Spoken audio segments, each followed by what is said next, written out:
Hello friends, a very warm welcome to my channel. In today's video, we are going to talk about another company which is into the defense sector.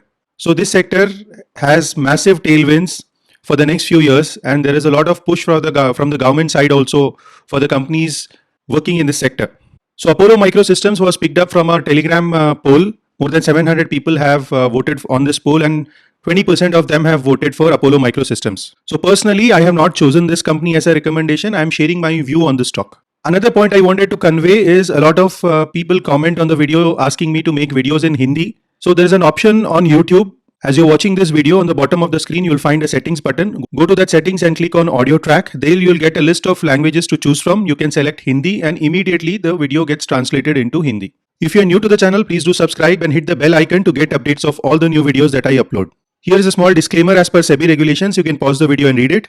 This will be the flow of our discussion. We'll discuss the business model of Apollo Micro Systems in the beginning. We'll look at the chart, then we'll understand the financial performance in the last 5 years, the reasons why the stock has given such a massive rally, the outlook of the management going forward, the valuations, risks, and then form an overall view on the stock. So Apollo Micro Systems is a defense and aerospace company formed in 1985 at Hyderabad. It designs, develops and manufactures products. So whenever their customer, which is mainly the DRDO or other public sector defense companies, come up with a requirement, this company works with them right from the design and prototyping stage. They manufacture mission critical electronic and electromechanical systems. So this may sound complicated, we'll simplify it in the coming slides. It's an R&D driven company focusing on developing in-house technologies in India so that they come under the Make in India theme.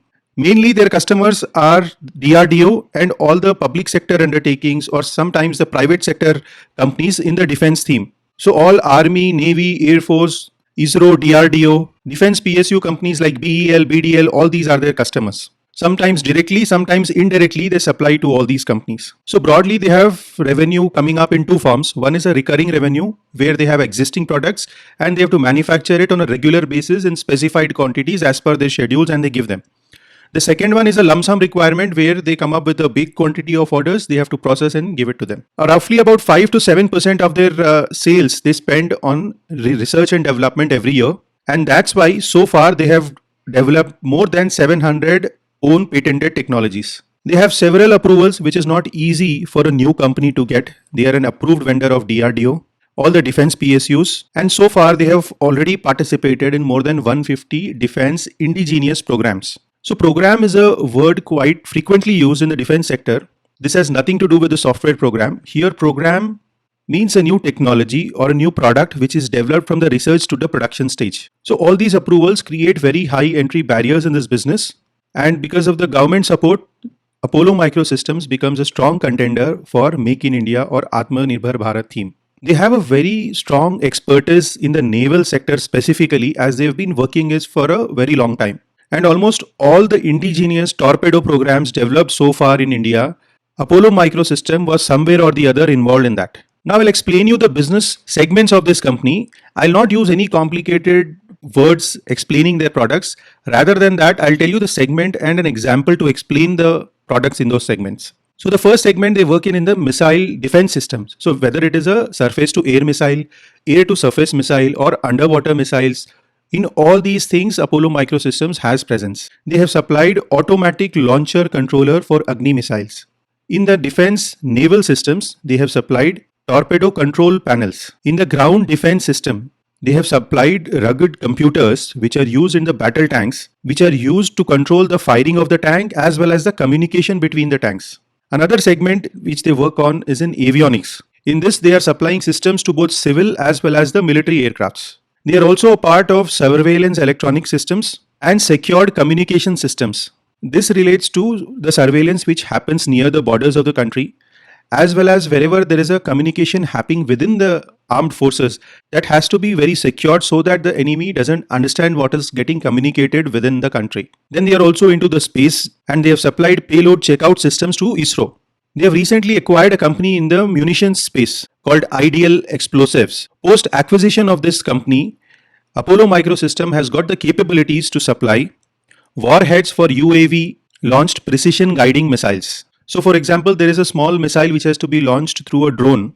Apollo Micro Systems has now capabilities to supply entire warhead for that. So these are the quite diversified business segments within the defense sector which this company works on.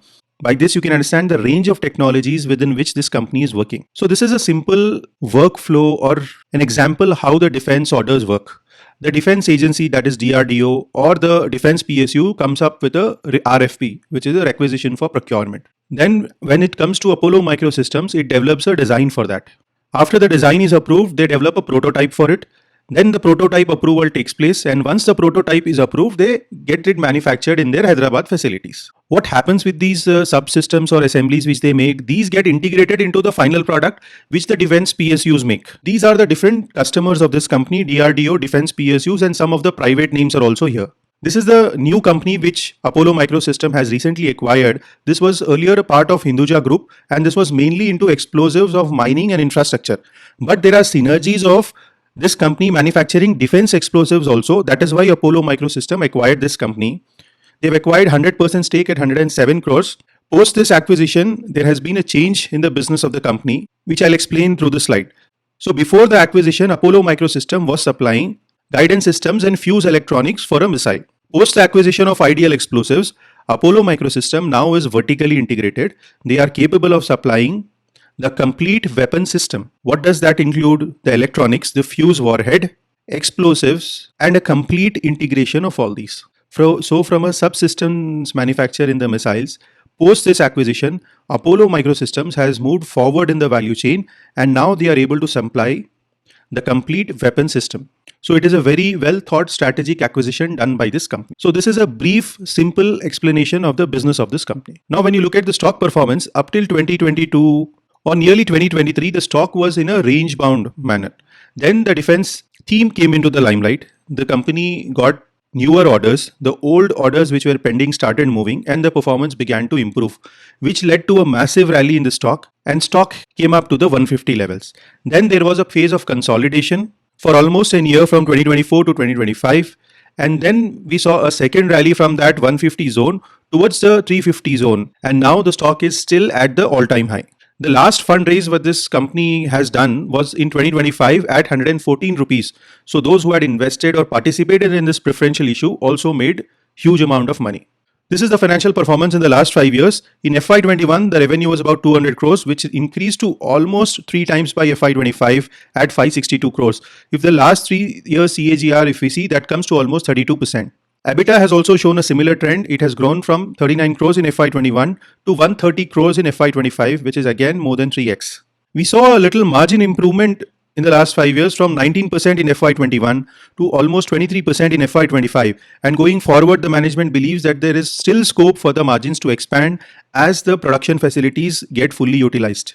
We observe that the return on equity of this company is just around 10%, which is much below our expectations, mainly because the company has been doing continuous capex and the working capital is stretched. The promoter holding is around 50%, and if the company raises further funds for growth, there is a chance that it falls below the 50% range. The promoters have pledged nearly 20% shares in their company, so the unpledged holding is around 30%. The debt of the company is increasing every year, and right now they have a debt of about 295 crores. Against the 562 crore revenue that they have done in FY25, the company has 600 crores of inventory. So this is a very high inventory level, and the company should definitely work on managing their inventory more efficiently. Normally in the defense sector, the inventory is on the higher side, but still compared to the 560 crore revenue, 600 is pretty high. The receivables are around 238 crores, which is also slightly on the higher side, which is again common in the defense sector. The operating cash flows of the company in the last 5 years are negative.